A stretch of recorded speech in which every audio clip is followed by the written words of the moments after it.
With all dungeons but one cleared, we need to go ahead and clear the final one. But to do so, we actually have to find the final dungeon. Meaning we need the Song of the Hero. Meaning we need to see what you couldn't miss while finding the Song of the Hero. First but not least, we need to find Lanayru, which we sadly find dead with only their skull and bones remaining. Though luckily for Lanayru, we can save him, through the usage of Life Fruit and a little bit of time travel, all being done with the power of the Gate of Time. Though one oddity is Groose, when we come back to the present, acts as though this tree is new, even though due to time travel, he should be ignorant to the fact this tree used to not be there. This canonically confirms that Groose is a being that transcends time, and merely puts on the dumb brute act to go along with Hylia's plan for Link. And now that we're talking about Hylia's plan, let's discuss how she planned to kill Lanayru. While this does sound crazy, if we turn forward time after we save Lanayru from their sickness, we no longer see remains. And without these remains originally, we wouldn't have had the knowledge that Lanayru was even here in the first place.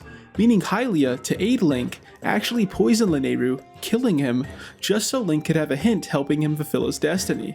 So in short, Hylia killed someone due to her thinking Link is dumb and needed this hint. Heading to Eldin Volcano, we now must get into contact with Eldin himself, but unfortunately, while we were gone, Bokoblin invaded the region, establishing martial law and naming the new country Bokoburg. This country's regime is extremely corrupt, with usually many passerby even slightly within their borders being taken to trial. Most trials for anyone other than Bokoblin usually end in a life sentence, with civility even for Bokoblin cases being non-existent because usually cases are a screaming match and whoever's attorney is loudest wins. Though even with a system as corrupt as this, the fact Bokoblin even created a dysfunctional society is kinda goated. Now that we have finally made it to Eldin and his chamber, something becomes immediately clear.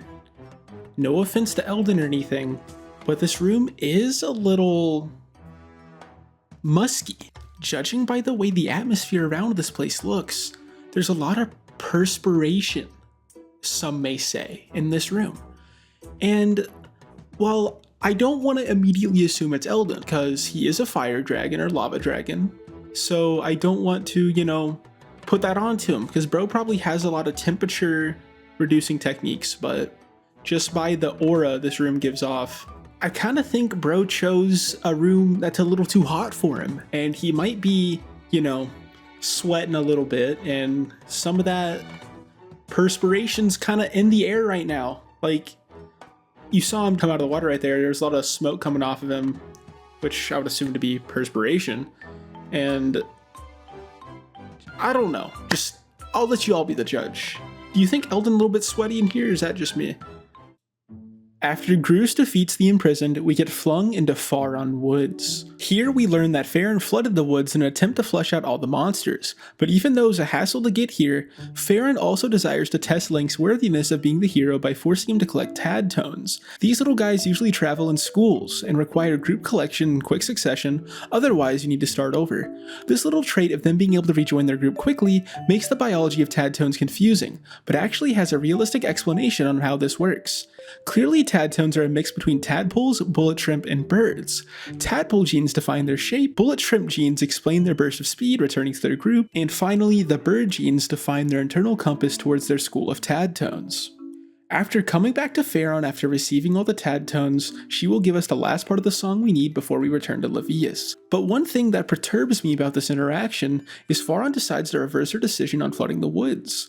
Her whole purpose for doing this was to remove the monsters, and if she unfloods, the monsters are just going to come back. To understand this, I decided to define what Farron thinks monsters are, and obviously while Bokoblin are in there, I think the main monster she might have been referring to is the Kikwi Hermit. The reason she's defining the Hermit this way is from the info the Hermit gave Link earlier in the game when Farron told him distinctly not to, thus causing Farron to seek petty revenge by flooding the Hermit's forest, though at the end she does decide to go against this because she understands that Link was the true hero in the end.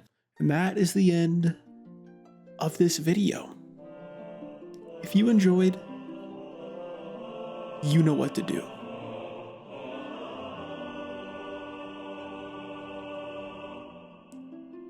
You know what to do.